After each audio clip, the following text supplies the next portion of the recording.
Yeah. Don't you do it, Josh. Don't you do it. I'm doing it. Can't stop me.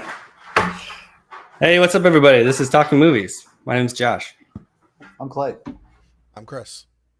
I'm Zed. Zed's dead. Ah, yeah! We got there. Today we're talking about Randy's pick this week. This is Killing Zoe from 1993. Roger Avery. Co-creators of Pulp Fiction and True Romance.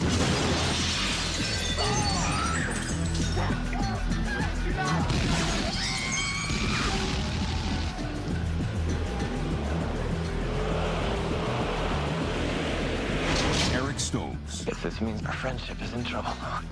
John Ugan-Glad. Never let a girl come between two men. And Julie Delpy. Then I'll show you the real Paris. Well, if this is Paris, then I like it. Killing Zoe. Give us a rundown. What's this movie about? So the movie's a bank robbery movie, but it's not quite that simple. Like, as far as the reason why I picked it, it had something to do with a story about a band that I've covered on the channel, on my channel quite a bit. And I don't know all the details, so I don't want to like misrepresent something, but as far as I understand it, Roger Avery was friends with some French dudes.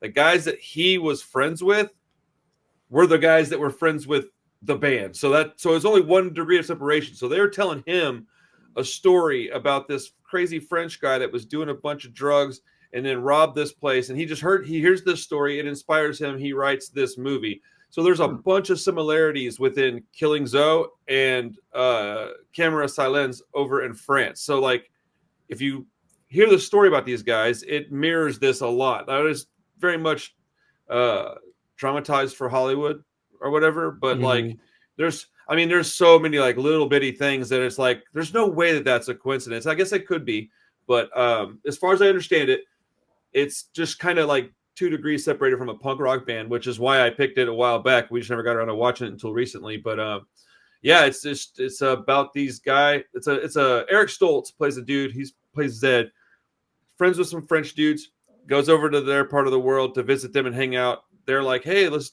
do some heroin and rob a bank. And he's like, all right, because that shit makes a lot of sense. And right when he gets there, he meets this girl, Zoe, and she's a call girl. They sleep together. He kind of falls for her. He goes on his business. When they get to this bank to rob, she's a teller there, and so that's how she's involved with it. And I don't know. It's like a very grimy '90s heist movie. It very much feels like a movie associated with Quentin Tarantino more so than made by him. Yeah. But there is a feeling that goes with that. There's like this style of the movie where you're like, oh, I can see Tarantino had his fingers in this some way, shape, or form. And it's mostly like, in my opinion, this one is with like the characters and the actors, and then he had something to do with the production, I think. But like, I think he just produced it. I think it's pretty much Roger Avery's deal. Like, he wrote it. It felt like Tarantino because it had Eric Stoltz in it, and it had, he called him Zed. So like, it felt Tarantino-esque. But yeah, as far as actually having something to do with it, he was just the producer. But well, Avery wrote the section of Pulp Fiction with Bruce Willis, which is also Zed. So I think that's the connection there. Okay, yeah, that would definitely explain that then. But as far as I know, this is fully Avery's thing. But Tarantino just sort of put his name behind it, helped him produce it, because it came out like a year or maybe 2 years after Reservoir Dogs. So yeah, it's real soon after that. And it's right before Pulp Fiction. Pulp Fiction is a year later. So it's like right when they're both getting started, and they both worked at the video store together. So of course they had a lot of similar tastes and things like that. Such a crazy thing that when I found out that it was, like, I guess I'll use the words like inspired by this story of this band. I thought it was just the coolest thing because it gave me my own personal link to these guys. Because I'm always looking for stuff that will connect me and a filmmaker that I like, or a band that I like, or something like that. And this one, I was like, oh, that's a story that I know these people. Like, when he was telling the story, I felt like I was the only person that knew who he was talking about. I'm like, oh my God, I know exactly what band he's talking about. So it's just an interesting thing. The band didn't rob a bank; they robbed a big Brinks warehouse, but they did do it. They did rob it. They were heroin addicts. That guy he did have AIDS. Like, there's a lot of stuff that was parallel. So did they all die? No, he had Some of them the got main away, dude. Right? The main dude actually survived for like 30 something years. Only reason he got caught is because he ended up with the AIDS virus and had to get medical attention. So he came out of hiding and turned himself in. They gave him a slap on the wrist because they were like, dude, you've been gone for so long. We don't even care anymore. Whatever, man. Go off and die. And they must do that in France. Yeah, it's like French people. Right? No shit, dude. They'd be like, no, we remember that shit. Like, but yeah, man. So like, you know, the what happened, the short version of the story is dude starts a band. Bands is what excites him. He is a adrenaline junkie, essentially. They start like doing small armed robbery things. He's like getting off on that, stops doing the band becomes legendary by accident. He gets arrested for a robbery, has nothing to do with the band. He's doing junk by this point, goes to prison, sobers up, and he's like, well, I don't want to do drugs anymore, but I got to do something to keep me excited. What can we do? Meets 4 guys. They decide to rob a Brinks warehouse. They get out, they case it for a whole year, rob it very successfully. They took like $12 million. I think that figure might be inaccurate, but it was a ridiculous amount of money. And he just bounced and never got caught. Went and worked at some like tiny ass little, hole in the wall record store. Literally, that's what he did. He ran a bar and worked at a record store and just had all his money and just lived his life with his woman he met. But he had to leave a kid behind, bro. He had a woman and a kid. When the cops got involved, he had to make a choice. He pulled a Robert De Niro, bro. My man bounced. He just took off, dude. He said, fuck it, I'm not going to jail. I've been there. I don't like that shit. So he just took off and lived so when he came back, turned himself in, he reconnected with his kid. And it's just a crazy story, man. But just the fact that guy heard that story from some dudes he was hanging out with, and that they were friends, and they were like, yeah, our buddy did this thing, and he's like, oh, taking notes and shit, like, this is crazy. Right. And like he tells the story on Quentin Tarantino, on Joe Rogan's podcast with Tarantino, and I think, which is so silly for me to say this because it's his story, his stuff, but I think that he's telling the story a little wrong. I think he's misremembering some things. It was a long time ago when all this stuff happened, and he's telling the story like a year ago or something. So I had gotten introduced to all this all at one time, so I started learning all this stuff. So I may misunderstand some stuff too. Who knows? But it's just cool because it is connected in some way. Yeah, I remember you bringing that up like maybe a year ago or something when you found out about it before we had seen the movie, but pretty cool. Yeah, and so it makes the movie a little more exciting knowing that, like, oh, this kind of came from like a real scenario, sort of. But I don't know, the movie. I thought the movie was pretty good, but after last week, I don't remember what it was. Something made me want to change movies, but I watched it twice. So I mean, I like this movie. I like this movie a lot. It's not super long. It has dude. It feels so fucking 90s, dude. Yeah, everything about this movie is 90s. Yeah, very 90s. Yeah. Very 90s.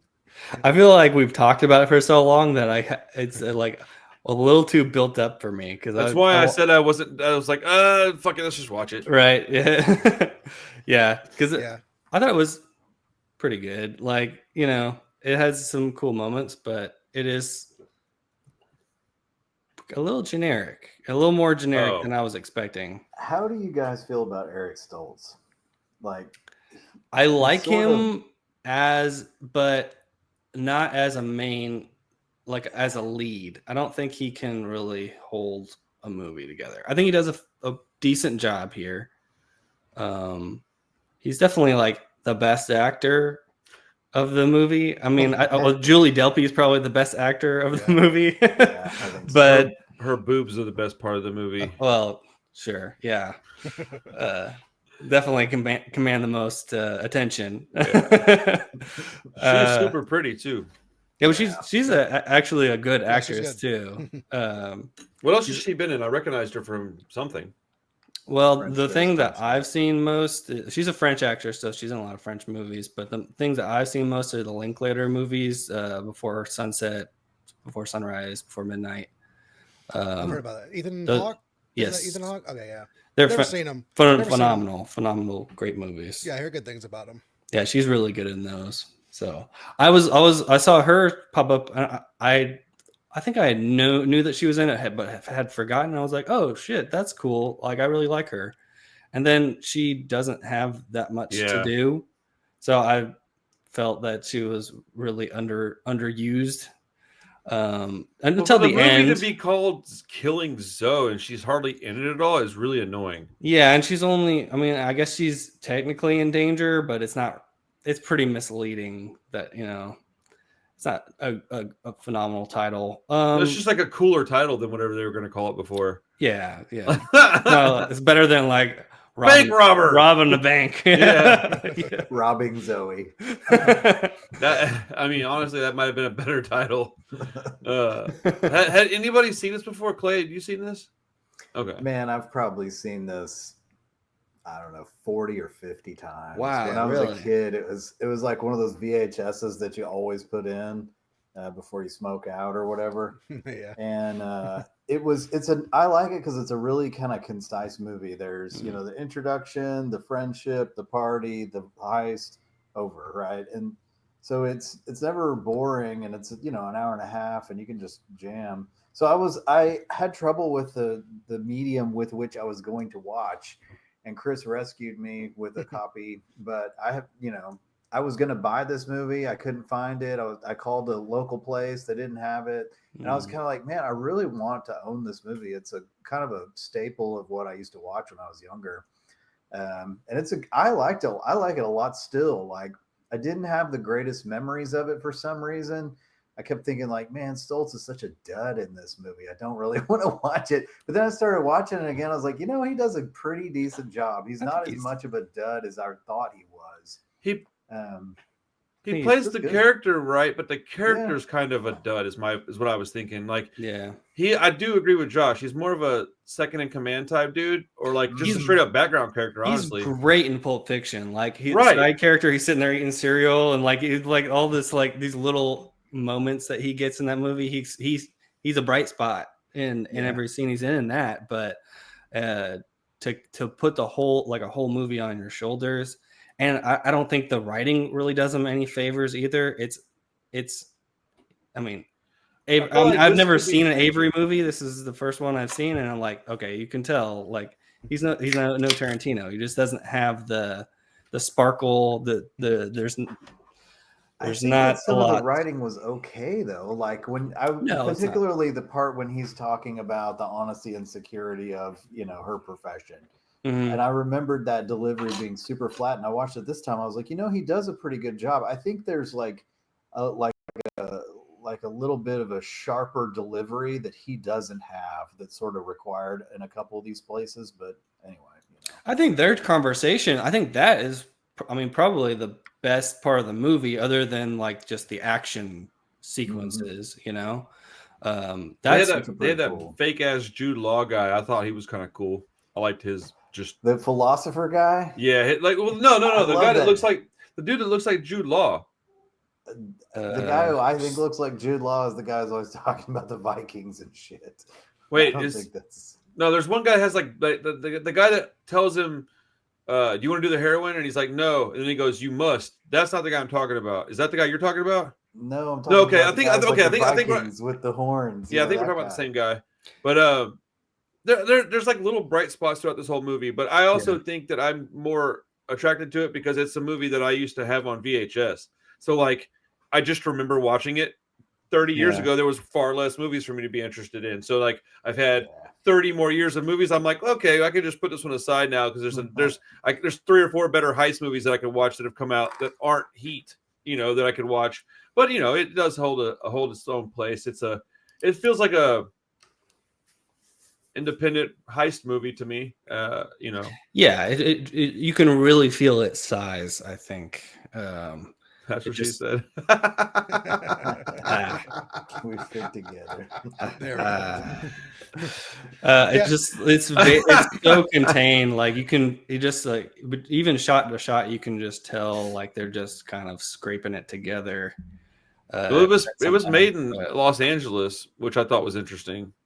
Okay, that makes sense. But I like it. I like the movie. I will say this is not something I should know, but the part where they do the heroin, and everything slows down, and it has this like hazy, weird. Yeah, it's got this like hazy, like where they do something. It's almost a tracer effect. Yeah, that's a very good visual description of the way you feel. And so like there's like little things like that to where I'm like, okay, whoever told him, or if he ever did any of that, because I think he mentioned something about maybe doing some drugs on the podcast with Rogan. Yeah. And so I'm like, whoever was in charge of that part had obviously done this before, because it wasn't long and drawn out, but it looked and felt pretty accurate because it hit them quick, and then it was also like they were hazy the whole rest of the night, and then they were like saying stuff, and you could just tell like whoever's telling them like, hey, just imagine you're in like a really good mood no matter what the conversation is going on, because they were having a conversation that you wouldn't necessarily be grinning when they're talking about it, but they're both like it's, I don't know, it was well made for a short little part of that movie. Yeah, I feel like they have to have some kind of experience with that, because he sells heroin in Pulp Fiction too. Like that's not a coincidence, right? I don't really believe in coincidences, so it's got like there's got to be like they're writing this around the same time, so it's got to be on his mind. Like, that's hilarious. Specifically. So what's the dude's name that made this movie again? Roger Avery. Roger Avery. Okay, yeah, dude. Yeah, he definitely hit it at some drug stuff on Joe Rogan. I mean, mostly talked about there was a car accident, right, where he was drunk and he got killed in a car somebody. accident and killed somebody. Oh, Jesus. Went to jail and all that stuff. And this is all after Pulp Fiction and all this stuff. But damn. Yeah. I mean, I definitely think he had kind of had some, some problems. Some I mean, if you were before that, and I think he had actually kind of like maybe got his shit together a little bit, and then even though he was drinking and driving, maybe it wasn't completely together, but I think he kind of mostly got his shit together, and like that's when all the jail and all that happened. We're talking about Roger Avery. Yeah. I was kind of curious. Like I was looking through his catalog just now. I'm like, hey, 7 movies. Like what happened? Like you're working with Tarantino 1 minute and you haven't made a movie in 20 years. They had a falling out too after Pulp Fiction, like because Tarantino wanted the credit to say written and directed by Quentin Tarantino, even though Avery had written part of the movie. So that's some bullshit on Tarantino's part. Absolutely. That's some real, ego shit. Yeah. But yeah, they had a big falling out after that. Well, that's kind of how I felt whenever that podcast happened. They hadn't been friends for a long time. Yeah, and they were like back together as friends, and hit. They kind of talked about that on Rogan because I'd never heard them bring it up because they do a podcast together, the Video Archives podcast, and it was kind of everyone was kind of like they're friends again, like because it was pretty well known that they kind of like separated for a long time. And he brings it up on Rogan that they kind of like mended fences. Well, Tarantino doesn't get super personal ever, so it really took not very often. I mean, it really took Joe Rogan and Roger Avery to kind of have their own conversation, and I mean Quentin to like actually shut his mouth for a few minutes and let him talk. That Roger Avery told his side. I mean, of everything that went down with him. Mm-hmm. But it was a good podcast. Yeah, definitely. He's had a couple of good ones recently. He had the one that I just watched. I don't remember who it was. I'll think of it in a second. But Robert Rodriguez was just on it. That's the one. I knew it was related to the movie. That's why I brought it up. Robert Rodriguez was a really good one. That was a really good episode. It's rare that I like a Rogan episode now. I can hardly. I don't even really listen to him anymore. But I had time to kill, and I saw that pop up. I was like, I'll give this one a shot. And Rodriguez kind of carries the conversation. So finally, good. Yeah, he was really, really fun to listen to. Dude, I've been working really hard at shutting up and letting my guests talk on my show. Because I know how annoying it is when I listen to Rogan. Like I literally like think about that. I'm like, okay, like I'll be talking to a guest and I'll think in my head like, oh, dude, stop talking. Like just shut up. Yeah. I've edited big chunks of stuff. It is incredibly hard for me. I talk a lot. I know that. Like, trust me, if there's anything I know about myself, it's that I talk too much. But well, it's one of those things too. Like, so when someone clicks on the video, unless they're just like big fans of you, they're there to listen to the guest.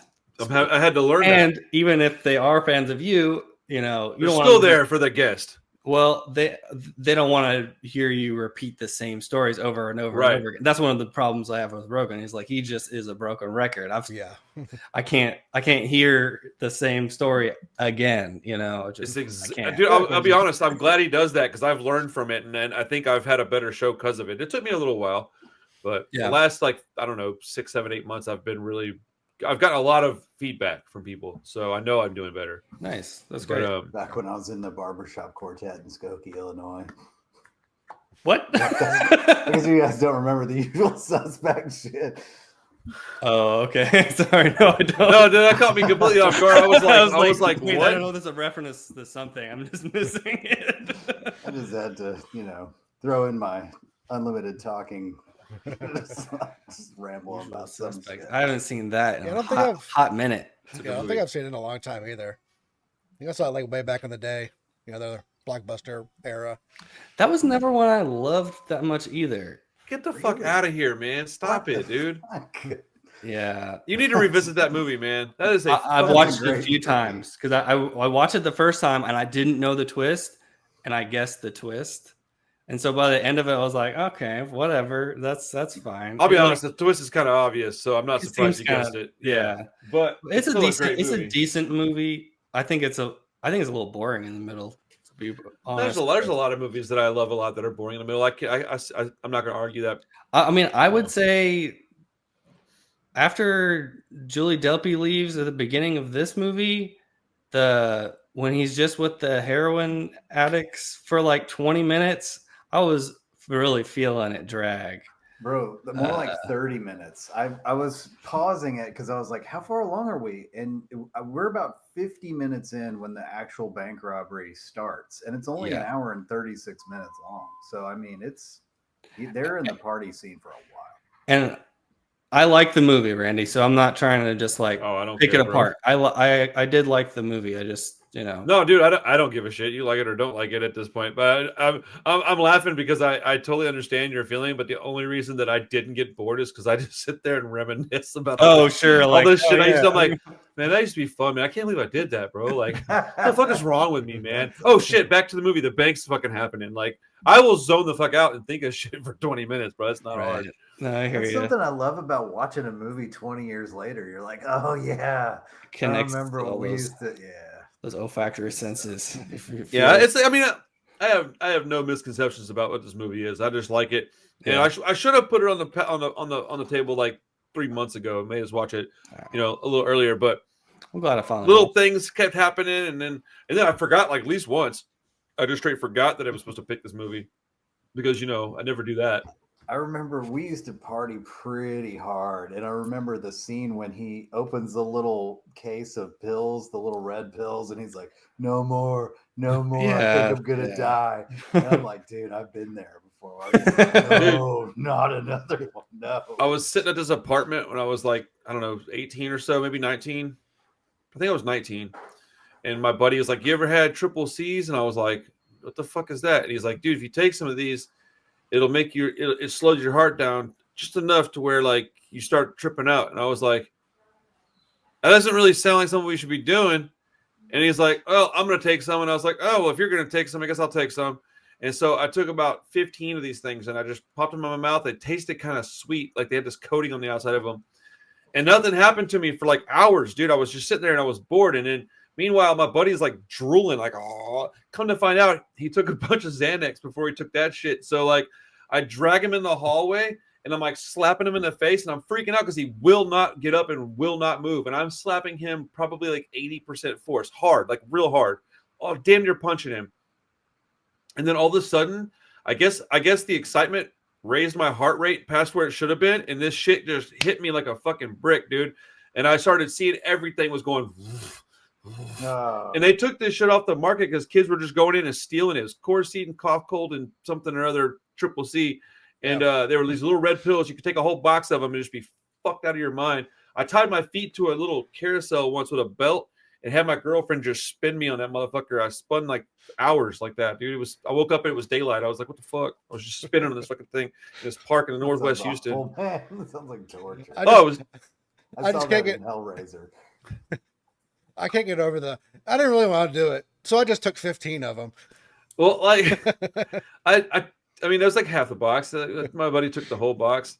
But dude, we went into this pool and like took off all our clothes and jumped this fence, and we were all like, there's like 4 or 5 of us swimming naked in this pool, and there was like a couple of girls, a couple of dudes. We're all swimming around, right? And we're just swimming, fucked up, right? And all of a sudden, this fucking light goes, boom, and I went, oh shit, the sun's out. And David goes, no, that's the cops. And I was like, what? I turned around, there's like 3 cops with their squad cars pointed at the pool with their fucking what are those spotlights on us, and they're like, get the fuck out of the pool. And we're like, oh shit. And we get up and I'm like, where's our clothes at? We had left them over by the it was good times, man.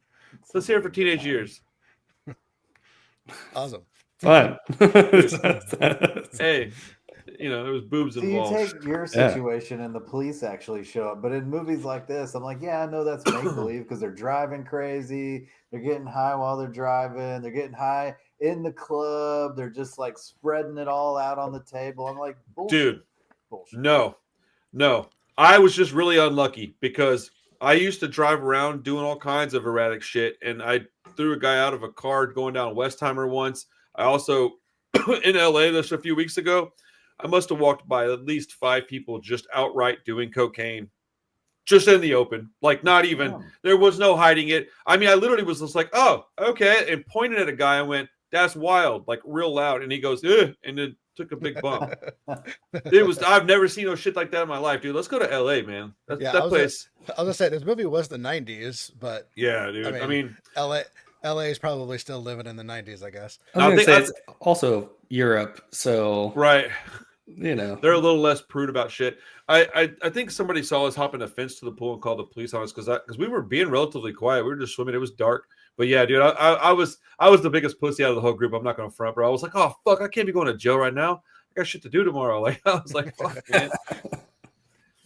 Oh man, the good old days. Wild. Yeah, I don't have a ton to add to, I think, what y'all have already brought up. I mean, it definitely just feels like a C grade, Tarantino type movie. It really does. I mean, I think if you'd have just shown me this movie without any context, I'd have been like, this movie kind of sucks. But I think, knowing all the story behind it and the, just all the added context, I think helps it just make it a little cool. I mean, I can see why you would think it kind of sucked, but like, yeah, context does help. Yeah, I mean, I did like it. So again, not trying to shit on it, but just it's I think it's 90s. I think it's colored glasses. It's trying too hard to be like Tarantino. It did try a little hard to be hip and cool. The dialogue's not quite as good. I mean, it doesn't have the budget, so like, the acting's not quite as good, and it doesn't look quite as good, and but whatever. That's not what it is. Like, who could they have put in Eric Stoltz's position to make this movie awesome? Is there somebody that? I mean, Nick Cage. You say that about everything. I mean, obviously, I almost said if they would have put Nick Cage, and I was like, let me leave it to you guys, and then you said it for me. I figured I'd beat you to it. But I mean, like, yeah, I think a different actor could have maybe brought a little more to the table or something. But definitely a bigger budget. But yeah, this is the kind of movie that I feel like they could remake and make it a better movie. Like, add shit to it. Like, if they wanted to take a title that's already known and be like, yo, previously made by these guys, and really put some oomph in it. But why would they do that? Yeah, and I also knew what I was getting myself into. I wasn't expecting like, a level, high budget Hollywood production, and all that stuff. I don't see why not. It fucking start Eric Stoltz. Yeah. So I was like, I see what I'm getting here. I don't dislike it. It was fun, and I do like it gets a little boring in the middle, I think, because I don't have the nostalgia to all that stuff. But the end's pretty awesome. Like once like the cops come in and they just start blasting everybody. I mean, the gunplay is horrible, but it's a fun time. I thought the last 20 minutes was pretty good. Yeah. I like how it ends up. I like the end of the movie too. Did we watch Runaway Train on this show? We did, right? Yes, we have. Did we talk about the fact that was supposed to be directed by Kurosawa? Yes. Okay. Mm-hmm. Well, I have a fucking terrible memory, so I heard that the other day, and I was like, "Huh?" So, anyways, I was when I said Eric Stoltz, I for some reason thought Eric Roberts as well, because, and then that brought me to that movie. I'm just telling you how I got there. It was like Eric Stoltz, Eric Roberts, Runaway Train, Kurosawa. Here we go. Nice. Yeah. My stupid brain. Facts. Was it 5 degrees of Kevin Bacon or whatever? Sort of, yeah. Do y'all know the weird backstory with Eric Stoltz, like the Back to the Future thing? No, I don't think so. So he was the one originally cast for Back to the Future, like the Michael J. Fox. No. Yes, and not only that, they shot a significant portion of the movie with Eric Stoltz. Wow. Like weeks of the movie. And then Robert Zemeckis takes him aside and says, "It's not working out. You're not what I want." So he fires him off the movie after weeks. And there are scenes in the movie where his face is not shown that from He's that technically shooting. Still in the movie. He's in the movie technically. Holy but he was recast. Yeah. Dude, what a kick in the balls, dude. Go on YouTube after that. Go on YouTube. He talks about it. He's done interviews about it. Oh, I definitely will be a good move though. Michael J. Fox is the shit, dude. Yeah. No, that's I think it's for the best. I don't think that movie would be what it is with Eric. I just feel bad when people have to go through something like that. It's gotta suck. Yeah. Can you imagine how hard it was to go to a movie audition after that? You're like, I don't even want to go, bro. I got hired for a movie and still couldn't do it. Like, right. What the fuck? I would my big break. Like, this is a big, like, Steven Spielberg, Robert Zemeckis, like, movie, and that's crazy. Didn't happen. Yeah. I almost sent you some videos about it, but I figured I'd save it for the podcast. Dude, that's pretty nuts, man. That is pretty nuts. Yeah. The fact that he still acted after that is pretty incredible. Like, good for him, man. Like, could really crush your spirit. I can't imagine. Dude, I was doing a video about that band Black Flag. Speaking of Black Flag, I think he has this shitty ass wannabe Black Flag tattoo on his arm in the movie. I think that's supposed to represent like his. I don't fucking know. I was making a bunch of connections that it may not be there, but his connection to punk rock or whatever. But there's a whole Black Flag album that's basically like that. They recorded it with this other dude named Dez, and then they were like, and then they fucking recorded it with Henry Rollins and put it out as Damage, which is like an iconic record. And it's like, wonder what that would sound like with Dez. And then my friend the other day sent me a link. It was like, hey, dude, check it out. I found all the songs. Somebody put together a bootleg of the album with Dez, and I was like, oh shit. So I actually got to listen to it with the other guy, whereas I would love to see all the scenes with Eric Stoltz is kind of my point. Huh. Yeah, there is a couple clips that you can find of. That's cool, man. Of him. That's crazy, dude. That's a crazy story. Other question. I don't know if it was me. Is there subtitles for the French in this movie? Yes.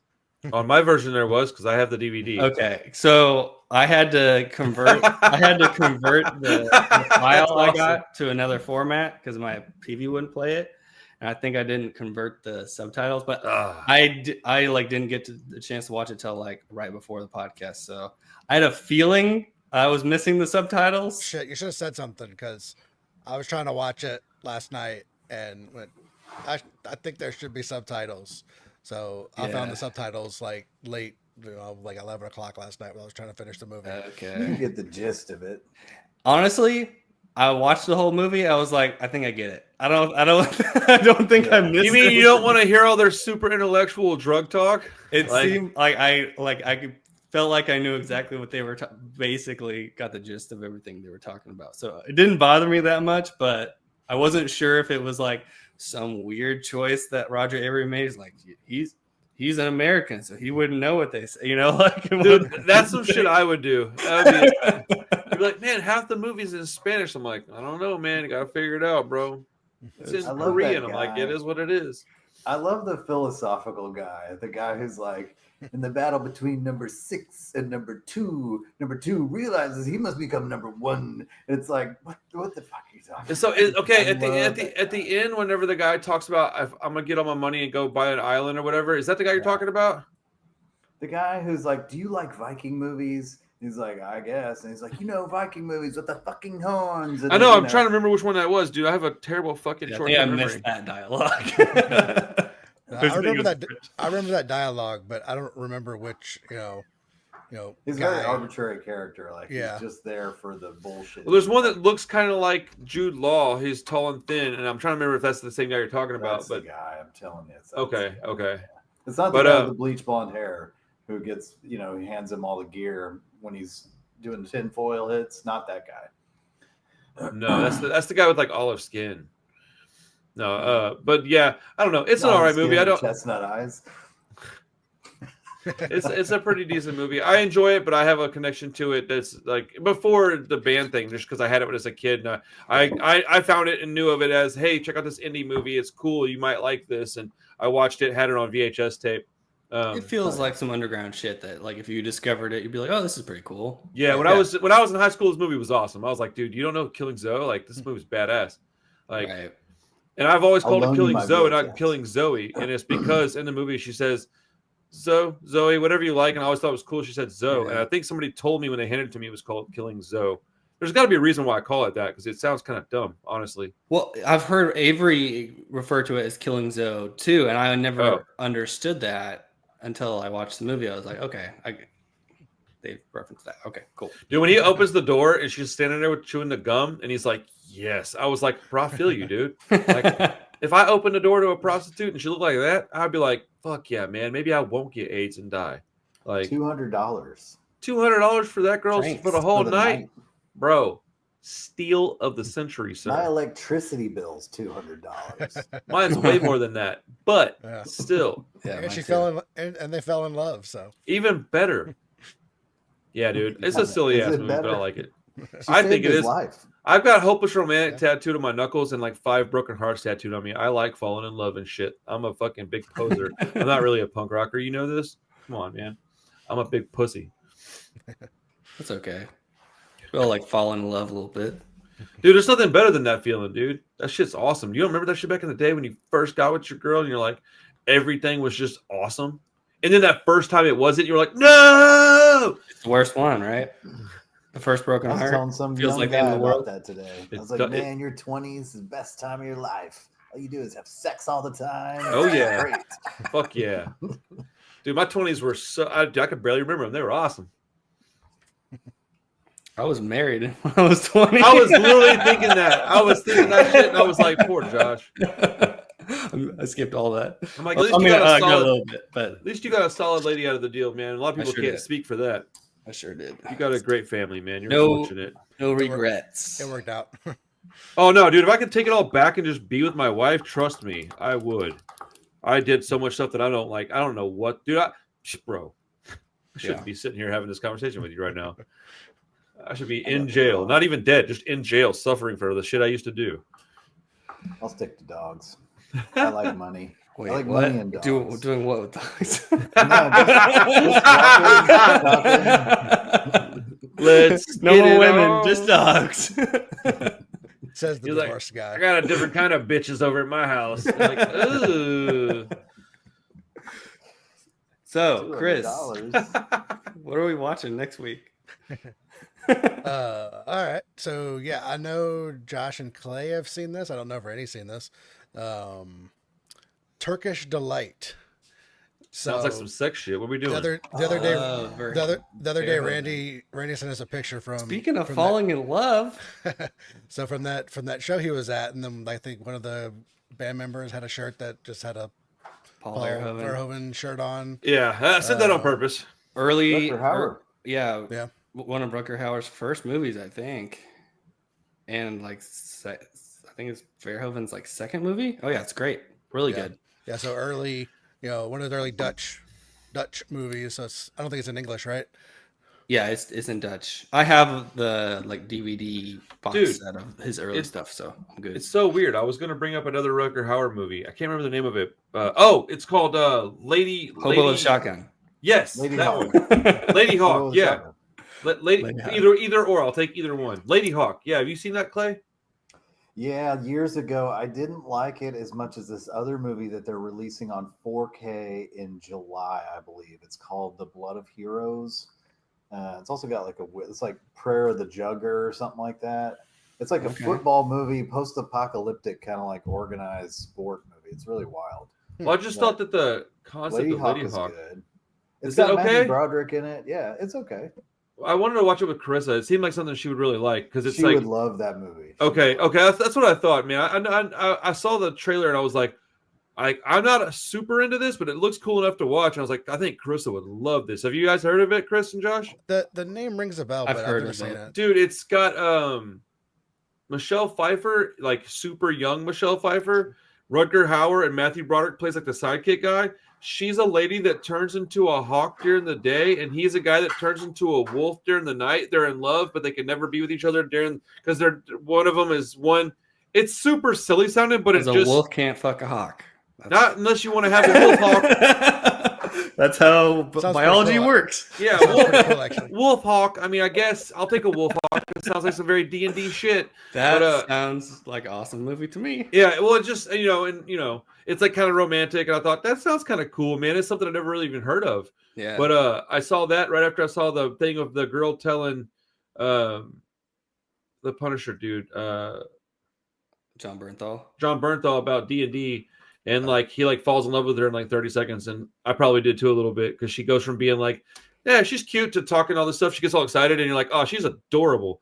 But then I guess I was talking to Carissa about that. I think Google heard me talking about fantasy shit, and like the whole next day, all in my feed was just fantasy shit, bro. These phones are listening to us to a degree that is fucking scary, man. Yep. But so have you ever heard of Turkish Delight, Randy? I've heard the name of it, but I don't know if I heard it in context of it being like a it's like a food. Actual food, or if it was in a movie. I think it might have actually been food that I was hearing about. So I don't think I know anything about this. But I like Rutger Hauer, so I'm super in. Yeah, I've never seen it, but it sounds pretty damn wild. Dude, Rutger Hauer's the shit, bro. That guy's awesome. So he's terrifying, and he's got piercing blue eyes. And this chick on the cover of this Turkish Delight looks pretty hot. So there's lots of nudity. Yeah, is this one that I want to watch with Carissa? Lots of nudity. Yeah. Lots of more or less than Thriller. It's fun nudity. Thriller isn't fun. Oh no, not. The other day I was picking up movies with Carissa, and I was like, hey, we got the big screen up, and I was like, hey, you want to watch a Thriller? And she's like, sure. And I was like, cool. And I handed it to her, and she's like, looking at it, and then she goes, oh God, not this movie, and hands it right back to me. And I was like, Did you watch that the first time? Yeah. Oh no, dude!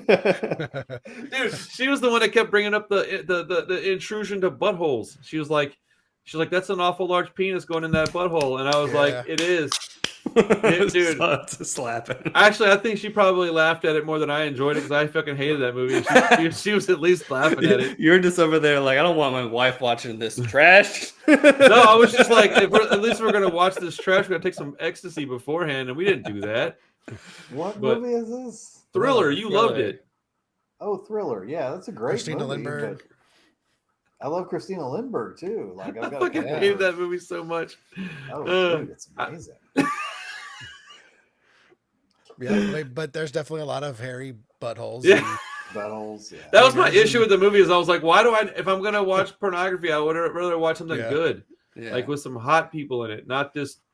I would definitely watch the cut version if I watched it again. Well, next time I will definitely watch the cut version because I watched the full-fledged rated triple quadruple X version on the 75-inch television in my fucking living room, like an asshole. Just throw it on the projector. It's just taking up the whole wall. Blah blah blah blah. I'm like, oh god, it's not big enough. I'm like, that 5.1 sounds pretty good. Sloshing around. Oh, that's funny. Dude, I took Parker to see Minecraft. Yeah, how was it? That was the biggest piece of shit movie I've seen in a long time. Like, look, dude, look. I'll say it like this, man. I don't mind watching a kids movie with my kids. This was a bad kids movie. It is a shitty movie. Like nothing. People are raving about it. Are they really? I think that's kind of the point. Is why it's like become what it is because it's so shit. I think people are just like we got to have some fun and we got to like do something in this stupid movie. I was so surprised at how bad that it was that I literally was like, I'm sorry, buddy. And Parker went, huh? And I was like, did you have a good time? And he goes, yeah. And I went, oh, never mind. Let's go. I literally apologized to him. I thought he was pissed off. And he was just like 4. Have you seen all the videos of people going nuts when they yell chicken jockey and they like throw all the popcorn in the air and stuff? Like fuck no, dude. I'm like the theater on that shit. They've ruined like theaters. Like people have like a lot of complaints and stuff because everyone like loses their mind over it. Yeah. So yeah, they must be taking and making a joke out of it, dude. That movie is terrible. So. It is a bad movie. Script bad, story worse, acting even worse. I know it doesn't get much worse than 2 times worse, dude. Jack Black, dude. Not only did he mail it in, he mailed in the mail in. He didn't even fucking like. Dude, it's so bad. And what's his name? The Aquaman. Oh Jason my God, his fucking hair in this movie made me so angry. And I'm sure that was on purpose, but like so far, this movie has made $816 million. Well, it's a Minecraft movie. If it didn't make that kind of money, I'd be shocked. Yeah. The little girl in it is super cute and cool, but she's playing like a 20-year-old. She looks like she's 15.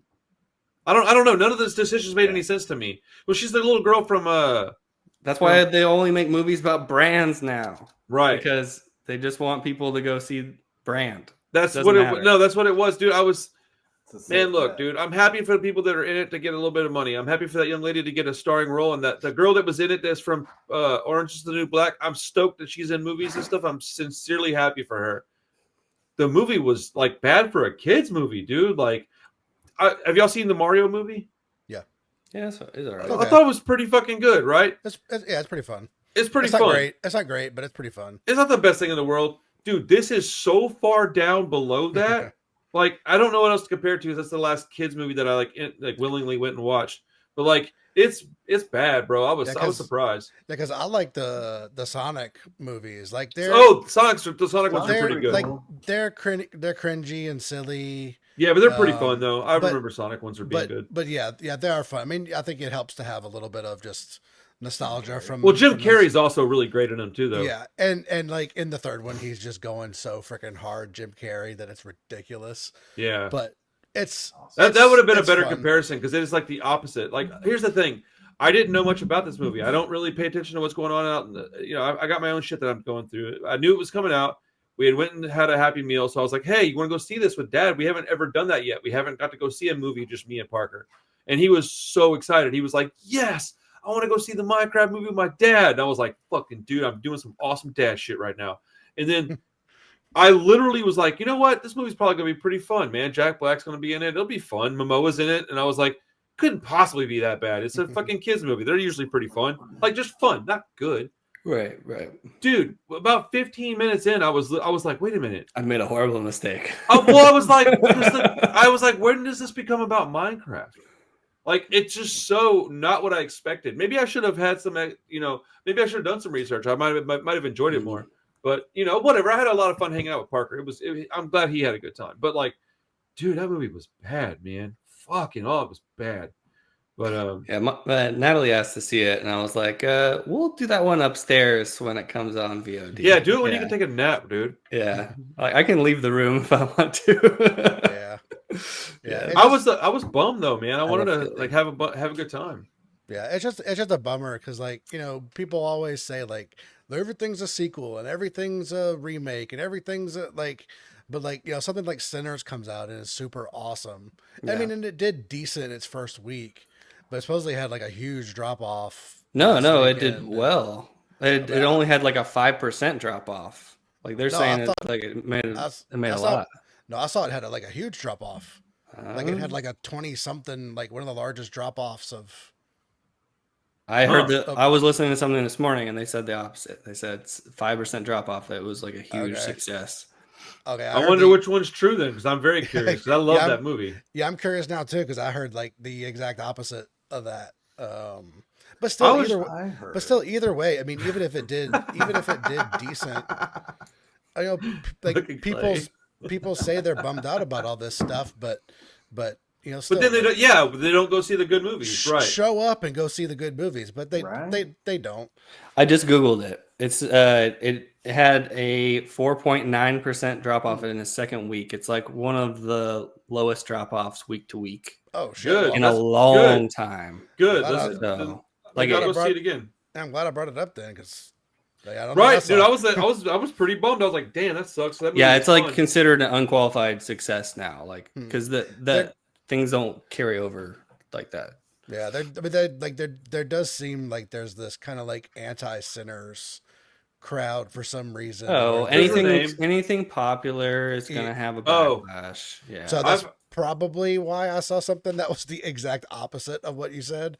I want to go see it again. Then I want to go support this. I wanted to see it again. I like the fact that it's like almost all black cast, because that doesn't happen often with movies that I'm super interested in. It's usually like I don't mean to sound rude, but Tyler Perry project or something. And I don't relate to those movies, man. This is one that I can get behind, So like, and it had cultural significance and everything, but it didn't feel like it was trying to preach at you or anything. It was just it felt genuine. Yeah. It even had some Irish shit in it, and I was like, dude, there's something in here for me. Like, I was like, this is fucking rad. Like, there were the people I didn't want to fucking relate to, but whatever, they were still there.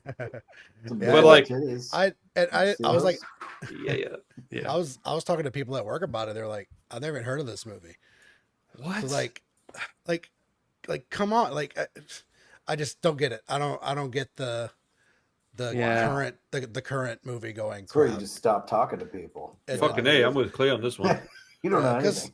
I mean, like, not every movie that comes out these days is a banger, but like there are good movies coming out, and people just seem to ignore all that and go see Marvel shit and go see freaking Minecraft, Snow White and Minecraft and whatever else. So the first episode of that the Seth Rogen show, the studio, they're making fun of this. He has to sell a Kool-Aid movie, and so that would make $1 billion. So Martin Scorsese is in the first episode. He wants to make a Jonestown movie, a movie about the people that drank the Kool-Aid. Oh my god! And he was like, "Okay, I'll produce your movie. Only catch is we have to call it Kool-Aid." He's like, I can live with that. Actually, I would go see that. That's pretty funny. Dude, is The Accountant 2 out yet? Yeah. It's out already? Clay, I saw it. I believe you saw it. Was it any good? Man, I liked it a lot. I think I'll say it has a bit more character development. Like, I think the first movie may have offended some autistic people because, they're like, it's not like that, And we don't kill people. Yeah, you do. They tried to sort of like dial in the tenderness a little bit, like these people can still operate in normal society. It's a struggle, kind of thing, but it wasn't overt like that. But I could see where his thought process was like, we're going to shift gears here a little bit, so it's not so cold the whole movie. But I liked it a lot, man. It's a fun time. It's a fun movie. There's lots of laughs in it, which I was really surprised. Yeah, that's what turned me off a little bit, to be honest. Yeah, and John Bernthal, he can be kind of heartfelt at times, which is surprising. I like him too. It's a good movie. I think it's a really good movie. Dude, I find myself. Warfare was better. Which one? I saw Warfare 2. I don't know that one. The Alex Garland did Civil War. Yeah, James Garland. Alex Garland. Damn, I haven't even heard of this movie before. Yeah, it's people are talking big about it. Is it awesome? Oh man, it was freaking. So it's like a experiential movie, right? Like gives you like kind of no context, just kind of drops you into their story, and you just live through this experience with them. That's what I've. Fuck, man! I wish I had more time to go to the movies, exactly dude. Right. I walked out of the theater, man, and I was like, "Damn, that was crazy." And there was this little kid playing one of those video games with a machine gun, just and I was like, "I've been listening to machine guns for an hour." Like, I was like, "It's Iraq really War, good. Right?" What's that? It's Iraq War, right? They follow around like a group of people in the Iraq War. It's like one shot or something like that too. Or I don't think it's one shot. No, there's lots of different, but it's okay. It's very real, and it's. Or is there some one shot stuff in it? I guess. Yeah, And I like the theater experience because the actions happen all around you, right? You can hear gunshots over there and stuff. Yeah. And it freaks you out because you're like in it, you feel like you're in the building with these guys. It's a crazy ass movie, but it wasn't like profound in terms of plot or anything. It's just like experience. A unique experience. It's been a while since we've had a really good, solid war movie outside of maybe the one with the reporters. But that wasn't really a war movie. Civil War. Yeah. Same guy. I want to go to the movies, but also just want to watch them here at this point, man. I got my surround sound hooked up to it, and I'm just like, man, when I get that screen, it's going to be really hard to convince me to go to the theater. So if they can keep bringing shit like Sinners out, I'll keep going to the theater. But otherwise, I'd rather just spend $20, rent it at home, and not go anywhere. Like, it's just like every time I go to the theater, there's something happening. This past time with Parker was pretty easy and fun and non-eventful, but I can't go to early movies most of the time. So when I go in the evening and they close all the shit down for food, it doesn't make much sense to me. It makes me so mad, dude. I said, did you watch the trailer that Josh sent? Weapons, right? Yeah, Weapons. No. From the Barbarian. It looks pretty damn cool. Yeah. I'll check it out in a minute. That was good. There's a lot of buzz about that one. Yeah, go ahead. Go ahead. Sorry. I was gonna say I feel like I'm a magnet for weird stuff at theaters. Like to your point, Randy. Like years ago, that guy was asking me for a sip of my drink, and I was like, "No, man, you can't have a sip of my drink." Just some random guy behind me was like, "Hey, man, can I have got a little cotton mouth, man?" That's insane. I'll give you $1. I'll give you $1 if you give me a drink. I was like, "No, dude, fuck off." And then this time I was in the bathroom and taking a leak in the urinal, and this guy pulls up next to me. He was like washing in the sinks. So I was like, nice hog, bro. He starts talking to me next to me in the urinal, and he's just babbling, and I'm taking a leak, and I'm ignoring him. And he's like, did you see? And I was like, are you talking to me? And he was like, yeah. I was like, okay. I was like, hurry up and get the fuck out of there. Dude, weird, man. I'd have been like, I have my dick in my hand, bro. Could you please shut the fuck up? Those are the theater experiences that I get into that I'm always like, man, well, at home. When we first started becoming friends, I got into it with that guy at Alamo. Oh, dude. When you took those shrooms that night. I thought you were going to jail. I did too. But like, yeah, I'm a magnet for that shit too, man. Like, it's always something. I don't have the keep my mouth shut thing. I can't do it, man. So people start doing stupid shit. So that guy is talking next to you. I will tell somebody real fast, hey man, you have got to shut the fuck up. Or hey, would you get off your fucking phone? Like, I wish I had something that I could just take with me that I could go flip and just knock their phone out of their hand. Just reach over with it and go, pop. Hey, stop. Put that shit away. Like, it's just so fucking rude, man. Yeah. Like, I'm like a sign on my back that says no touching, no talking, or something like that. Just bubble. Just walk around in your little bubble. Dude, when I went to see Sinners, I was really happy that it didn't quite get there, but I hit the little button because I went to the cut theater, so I was gonna get something to eat, and I was like, I'm gonna go during the day. They should have all their food ready, and so I'm sitting down, and I see people getting food, and I was like, sweet, dude, everything that I think I want, everybody else has got some of it. I'm good, man. So the guy walks by because we all hit our buttons. He walks by, turns off the buttons, and goes, I'll be right back.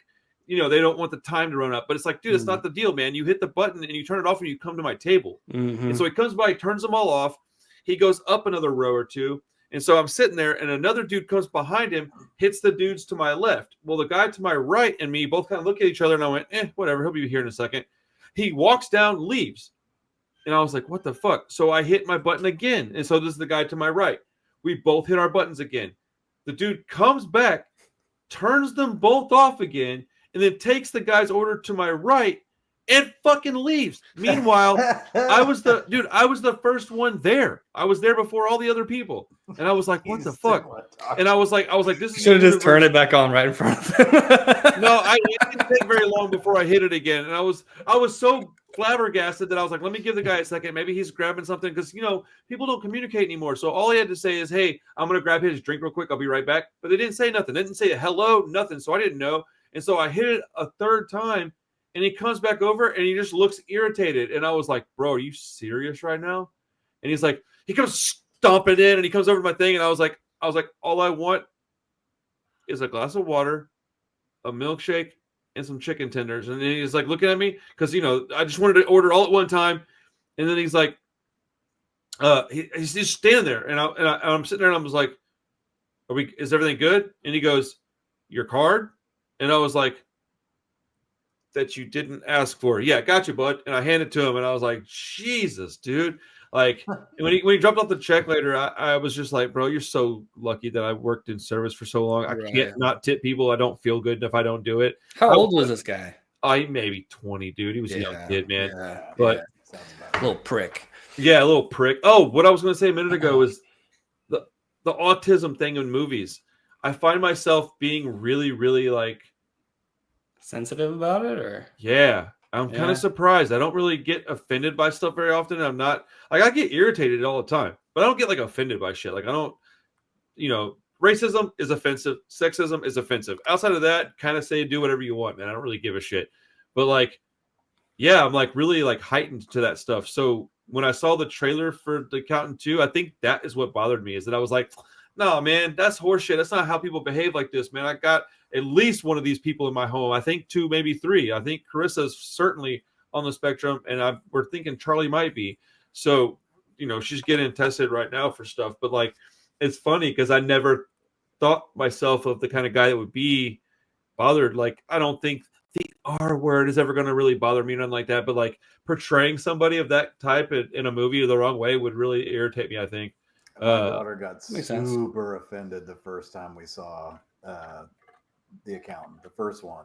She was like pissed and bitching the whole time. I appreciate the first one, but I can understand it. Have you seen that show Atypical?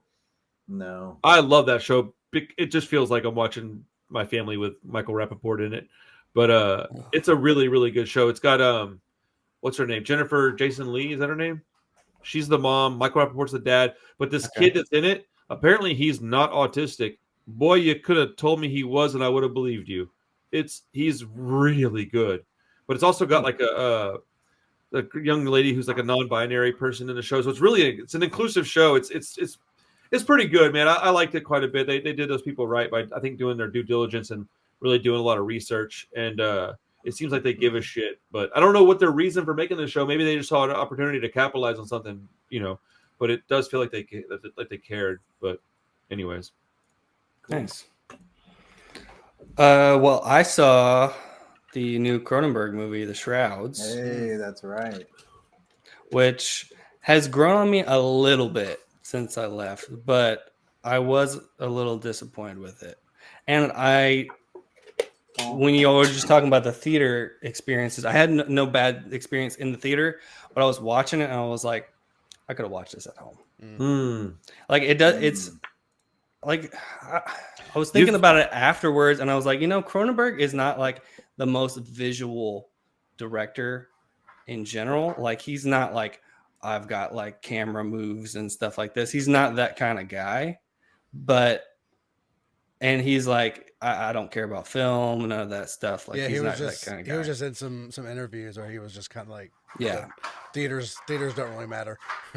Yeah. Wow. Well, he said it multiple times. I've heard him say it before. He's like, well, I'm watching Lawrence of Arabia on my Apple Watch right now, and I can see all the camels. You know, just like it's just like that's hilarious. You know, he does not care about that stuff. He's thinking about progression, like the evolution of technology and stuff like that. So he doesn't care about the theaters. And I was watching it and I was like, it just looks like it was shot like a TV show or something. Like I think that Crimes of the Future is a good looking movie. His last movie. Yeah. But it had a little bit of a bigger budget. It had some more. It's a little more effects driven and stuff like that. This one is a little different. So I was watching and I was like, I could have definitely just sat at home with this one and not really missed anything. It's all, I think the concepts are always where Cronenberg excels, and it's got a lot of interesting concepts and character dynamics and stuff. So it's worth watching. I would be interested to like have a discussion with you guys about it. Is it? How's the pacing? It's slow. Okay, then I might skip it just to. I would say back on it. Of the four of us, I would say you can skip it. Okay, that's what I was just checking out. That's what I thought you were going to say, but you never know. Man, you might go, oh no, actually, you should watch this, and I'll take your judgment on that. Yeah, and you're the one. You're like not the Cronenberg fan of the four of us too. Yeah, there's a few of his movies I like. Most of them I'm not really super into. Right. I am interested, but it's like I need to watch it when I have like nothing going on, so that I'm not going, damn it, man, I could have done this instead. It needs to be like a real convenient watch for me. Mm-hmm.